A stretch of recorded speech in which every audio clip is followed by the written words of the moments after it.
Vasco, outro também que não tá vendo a hora de meter o chinelo. Tébaro Schmidt, setorista do Vasco, esse está acompanhando a gente aqui ao longo da semana, porque o Vasco está se movimentando no mercado também, buscando montar uma nova defesa praticamente para 2025, né? Já tem técnico novo. E a novidade? Fábio Carille. A novidade? Tébaro sem barba. Fez a barba? É novidade, Tébaro? Confesso que eu não reparei. Boa noite, amigo. Bem-vindo. Pô, Raed tá ligadão. Eu fiz a barba hoje. Ano novo. O cara é observador. É um observador. Como é que tá, Bené? Um abraço pra tu, pro Raed, pro Conrado, pra todo mundo assistindo o programa. Essa é a informação que a gente trouxe aqui. Todo dia informação nova. O Vasco tá se movimentando bastante no mercado em busca dessa... A gente não usa a palavra reformulação, mas assim, muitos jogadores estão saindo, alguns jogadores estão sendo emprestados e o Vasco está buscando bastante contratações, né? Então dá para dizer que vai mexer bastante nesse elenco para 2025. E a notícia que a gente trouxe hoje é que o Vasco está buscando a contratação do Balbuena, paraguaio que já trabalhou com o Carille no Corinthians. É uma contratação que tem um aval do novo técnico do Vasco. O Balbuena tem contrato com o Dínamo de Moscou, mas ele tem o desejo de voltar, de sair do país europeu, então enxerga com bons olhos essa possibilidade de voltar ao Brasil. 33 anos, então dentro do perfil que o Carille pede para esse novo zagueiro que o Vasco está buscando aí no mercado, que a gente já falou aqui algumas vezes, que é um zagueiro experiente, que chegue para ser o titular da posição. O Balbuena, então, com essa possibilidade de retorno ao futebol brasileiro, passou pelo futebol inglês, pelo West Ham, teve até um retorno para o Corinthians, mas não com tanta eficiência, digamos assim, em relação a 2017. Pode ser um bom nome para essa defesa do Vasco, por mais que seja também numa liga que a gente vê muito pouco, quase nada, que é a Liga Russa. Mas a gente acompanha eliminatórias. É titular do Paraguai na seleção paraguaia. Ele faz a zaga com o Gustavo Gomes. Tem o Júnior Alonso do Galo também, que joga ali, às vezes como terceiro zagueiro, às vezes na linha de frente. E é um jogador com a cara do Carille. É um jogador que faz ali a proteção da zaga, zagueiro. Bom porte físico, boa bola aérea. É um jogador que não vai ficar exposto no time do Carille, que não faz uma marcação lá em cima o tempo inteiro, é uma marcação linha média, linha baixa. Então é um jogador que tem ali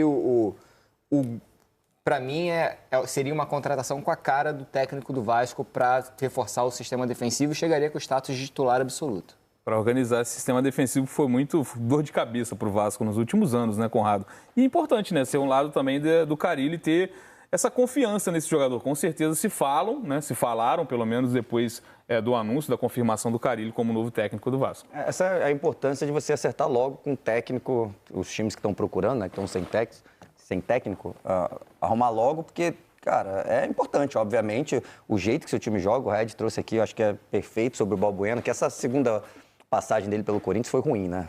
Foi abaixo, esperava muito, porque a primeira foi muito boa, né? Tanto é que ele foi contratado para a Premier League, no West Ham, né, que ele jogou. Isso. Foi para o West Ham, ou seja, o cara que jogou tão bem aqui que foi jogar no melhor campeonato do mundo na atualidade. Mas a volta dele não foi tão boa. Mas eu acho que tem muito disso que o Red falou. Ele é mais zagueiro, altão, de rebater, muito bom na bola aérea, mas assim, não é o jogador mais rápido e nem tem tanta qualidade para sair jogando. Vai fazer o simples ali, o feijão com arroz e tal.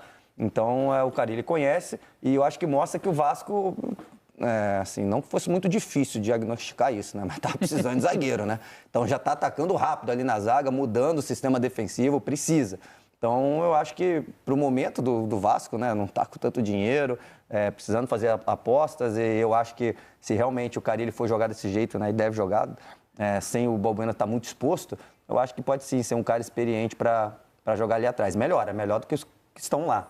Sei que não é muita coisa, viu, torcedor vascaíno, mas já vai melhorando. Que estavam, né? Dá para dizer que tá mudando saindo muito realmente, né, Tébaro? Você falou sobre questão de reformulação. Se não é uma reformulação do elenco, acho que dá para dizer que é isso sobre pelo menos o miolo de zaga, né? Mudanças, a saída do Léo, tem o Maicon também saindo, Lucas Freitas, o Lucas Oliveira também, o Vasco olhando para o mercado também muito atento a essa posição. Teve inclusive aquela sondagem ao Davi Luiz, até te pergunto que pé que está isso, se o Vasco avançou em relação ao jogador que está de saída do Flamengo. É isso, Bené. Tá mexendo bastante na defesa, sim. Como eu falei, o Léo foi vendido, o Maicon está prestes a ser emprestado ao Curitiba, o Vasco já acertou a contratação do Lucas Freitas, zagueiro do Palmeiras. Tá pertinho de fechar também com o Lucas Oliveira, que é o zagueiro do Cruzeiro que estava no Japão. Esse aí já existe um acordo com o Cruzeiro, só falta o Vasco se acertar com o jogador ali, com relação a valores de salário e luvas, mas é muito provável que isso aconteça nos próximos dias e o Lucas Oliveira seja mais um reforço contratado para o Vasco para o ano que vem. E essa questão do Davi Luiz, até onde a gente sabe, o Vasco nem chegou a apresentar proposta não, tá? Houve ali um primeiro contato assim que o Davi Luiz, assim que o Flamengo anunciou que o Davi Luiz não continuaria, né, que não teria o contrato renovado. O Vasco fez esse contato avaliando ali uma proposta, mas até onde a gente sabe, a nossa apuração aqui é que o Vasco não avançou nessas conversas e até o momento, pelo menos até o momento, não apresentou nenhuma proposta ao Davi Luiz. Quem fez proposta para o Davi Luiz foi o Gui, né? Nosso vencedor do prêmio de melhor torcedor do mundo, do FIFA. FIFA The Best. Para ele jogar assim? Para ele jogar no Vasco? Foi a gente. Já tentou ser o agente. Pois é, o garotinho todo ganhou a melhor torcedor na FIFA, assim. O Silvio... Eu tava aqui, cara, quem é Gui, cara? Mas aí óbvio que eu sei quem é o Gui, né, cara? O Vasco, com a manutenção do João Vitor, a contratação do Balbuena, já tem uma dupla de zaga titular. E aí tá a chegada do Oliveira, uma dupla de zaga com Freitas na reserva, não mantém o mesmo nível, mas você tem ali algumas peças que consegue... Já terão 4 zagueiros com um pouco mais de confiança da torcida para a temporada. Acho que é muito por aí também, né? Ter esse sangue novo na defesa, Sim. até por esse desgaste que esses jogadores tiveram. A gente falou muito sobre o Léo ao longo da semana, de como é importante, às vezes, para o jogador, que a gente já viu qualidade em outros momentos, ele procurar novos ares, é o caso dele indo para o Atlético Paranaense. Acho que é isso também, né? Mudar ali para ver, não só a qualidade, a gente não fala só de qualidade também dos jogadores, mas de ter novos ares ali para a defesa do Vasco. O Léo precisava sair do Vasco, né? Tô falando pro Léo, tá? Tô nem falando pro Vasco, enfim, ele precisava sair do Vasco. Realmente ele foi mal em alguns momentos. Na minha opinião, né, se eu fosse próximo do Léo, a primeira coisa que eu ia falar, ele começou de lateral esquerdo. Eu achava ele um bom lateral esquerdo. Aí ele começou a ser usado em linha de 3, 2 zagueiros, e ele era o zagueiro pela esquerda. Muita qualidade para sair jogando. Tá, aí do nada ele virou zagueiro, começaram a usar ele em linha de 2. E eu acho que ele falta físico, falta virilidade, que às vezes um zagueiro precisa ali. Eu acho que, assim, para a linha de 4, não é a melhor posição do Léo. Mas, enfim, independente disso, mesmo quando ele não errava, a torcida do Vasco já não estava aguentando mais. Então, errava o cara aqui do lado, era culpa do Léo. Ficava frio, era culpa do Léo. Chovia, era culpa do Léo. Então, não dava mais para ele continuar. Para ele, vai ser muito bom esse respiro. E aí, o Lucas Oliveira que está vindo, nesse sentido de ser canhoto, ter qualidade para sair jogando, é uma contratação nesse sentido. Eu acho que é superior ao Léo. Ele foi muito bem no Cruzeiro na Série B. Aí quando subiu para a Série A, até porque o time teve dificuldade também, não foi tão bem assim. Depois ele foi jogar no Real Valladolid, né, que era o time do Ronaldo, que na época estava na frente do Cruzeiro. Aí foi para o Japão e tá voltando. Então foi um cara que teve ótimos momentos na Série B. Nesse sentido, ele é mais alto, né?